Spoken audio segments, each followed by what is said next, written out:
Ada orang Indonesia yang bisa membuat rugi banyak orang di industri film Hollywood dengan total kerugian mencapai miliaran rupiah dan kerugian psikis karena menjadi korban pelecehan baik melalui telepon atau melalui video. Kok bisa ya ada orang yang pinter banget nipu orang lain kayak gini? Kalau kamu suka cerita kayak gini, jangan lupa like, komen, share, dan subscribe channel Baiklah biar nggak ketinggalan cerita menarik lainnya. Namanya Hargobin Punjabi Tahil Ramani, atau yang biasa disebut sebagai Gobin. Lahir di Jakarta tahun 79 dari keluarga keturunan India yang cukup berada. Di balik penipuan kelas dunia yang dia lakukan, siapa sangka dia adalah warga negara Indonesia. Sejak kecil, hidupnya dikelilingi dunia hiburan. Ayahnya adalah produser film yang aktif di era 80-an.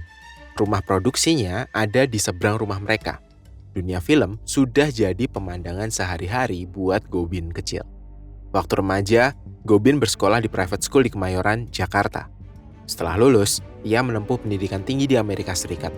Ia kuliah S1 dan S2 di bidang marketing di dua universitas bergengsi, Bradley University dan Wharton School of Business, Pennsylvania.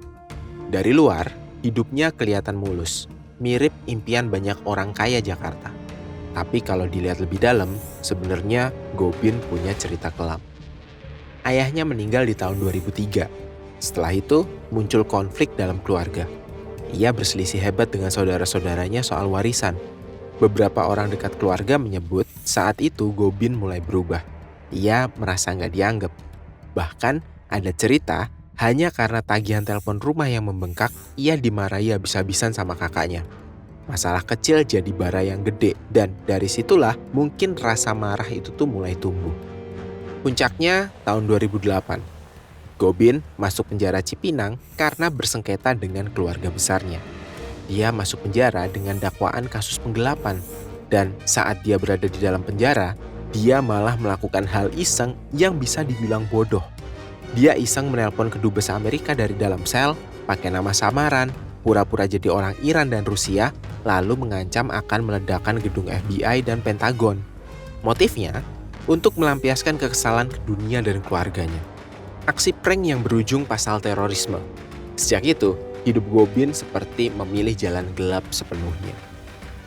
Dalam salah satu persidangan di Inggris, ada satu kalimat yang cukup menggambarkan isi pikirannya.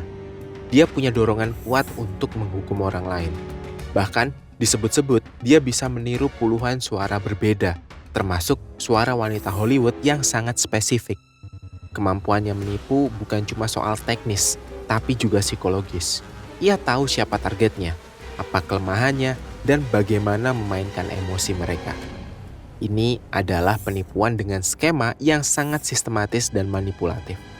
Nah, cerita ini tuh jadi makin masuk akal kalau kita lihat kondisi industri film Hollywood sendiri.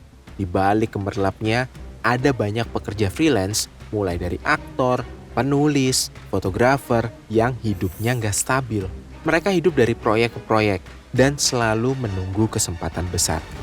Di titik itu, mereka sangat rentan, dan Gobin tahu betul cara memanfaatkan kerentanan itu.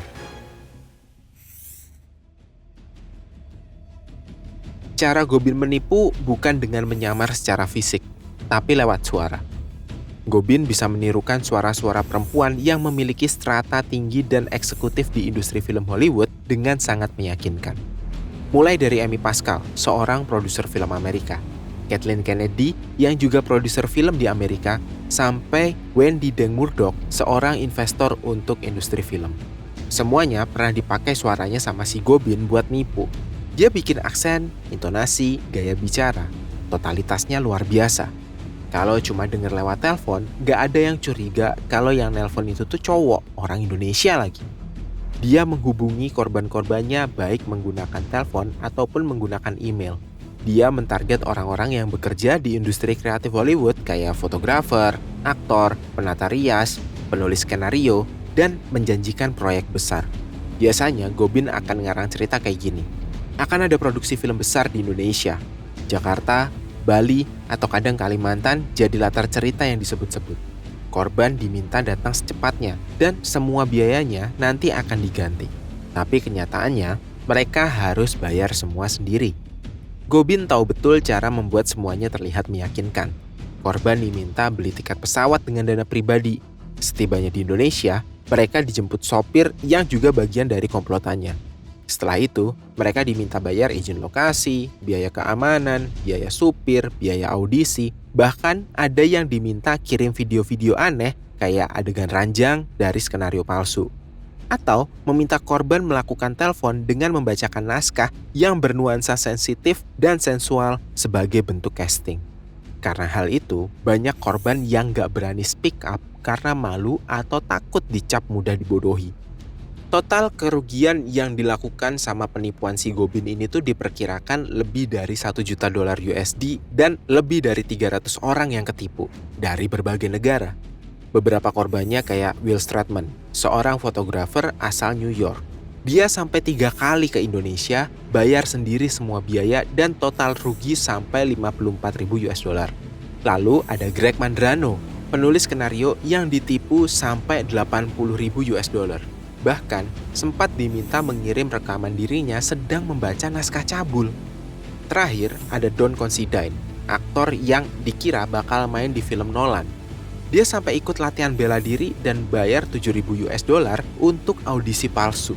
Sutradara Indonesia Joko Anwar juga pernah hampir jadi korban. Untungnya, waktu itu informasi tentang penipuan Gobin udah mulai beredar dan Joko langsung curiga. Bayangin kalau nggak, bisa jadi Gobin nambah satu lagi korban yang berasal dari Indonesia. Selama bertahun-tahun Gobin hidup nyaman di Inggris dengan nama palsu. Dia bukan siapa-siapa di dunia film di sana, tapi dikenal sebagai food blogger dengan akun Instagram @purebites. Dan pada akhirnya, November tahun 2020, Gobin ditangkap di sebuah hotel di Manchester, Inggris. Penangkapan ini dilakukan atas kerjasama FBI, detektif swasta, dan Scotland Yard. Semua bukti udah cukup. Gobin ditahan dan diadili di Inggris. Dan setelah proses panjang, putusan ekstradisinya ke Amerika Serikat disetujui.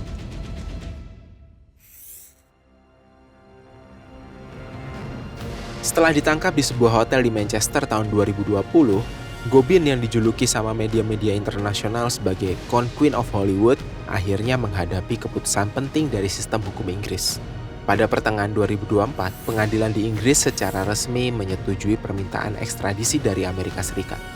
Keputusan ini didasarkan pada serangkaian bukti dan laporan investigatif yang menunjukkan bahwa Gobin adalah pelaku utama di balik penipuan lintas negara yang melibatkan ratusan korban. Mayoritas dari korban adalah industri film Hollywood. Selanjutnya, proses ekstradisi tinggal menunggu persetujuan akhir dari Menteri Dalam Negeri Inggris. Gobin dijerat 8 dakwaan serius oleh otoritas Amerika, termasuk konspirasi melakukan penipuan lewat jaringan komunikasi, 2 dakwaan penipuan elektronik atau wire fraud, dan 5 dakwaan pencurian identitas. Meski bukti-buktinya udah numpuk, Gobin tetap menolak tuduhan tersebut. Di pengadilan, ia mengklaim bahwa dirinya adalah korban dari konspirasi jaksa Amerika dan bahwa hidupnya selama ini penuh tekanan karena identitas seksualnya yang gay dan konflik keluarga masa lalu. Gobin menciptakan ilusi yang menyentuh hal paling personal dari para korbannya. Harapan, ambisi, bahkan martabat. Dia merancang narasi yang begitu meyakinkan, membungkusnya dalam suara-suara palsu dari tokoh-tokoh ternama Hollywood dan menawarkan seolah itu tuh peluang emas. Tapi di balik semua itu, hanya ada kebohongan sistematis yang menyebabkan trauma, rasa malu, dan keraguan terhadap industri yang selama ini mereka percaya, yaitu industri hiburan. Yang bikin semua ini lebih relate sama kita adalah penipunya berasal dari Jakarta. Seorang pria yang tumbuh di lingkungan film, paham cara kerja industri, dan menyulap pengetahuannya jadi alat manipulasi. Dunia hiburan Hollywood dengan semua kemewahan dan impiannya ternyata menyimpan celah besar untuk ditipu. Dan Gobin memanfaatkannya dengan cara yang mau gak mau terlihat sangat terstruktur, bahkan bisa dibilang brilian. Tulis pendapatmu di kolom komentar, karena kami penasaran banget dengar sudut pandangmu. Jangan lupa untuk like, share, dan subscribe channel Baiklah kalau kamu suka cerita-cerita penuh intrik kayak gini. Sampai jumpa di video selanjutnya, karena kadang kisah paling gila itu justru datang dari tempat yang nggak kita duga, rumah kita sendiri.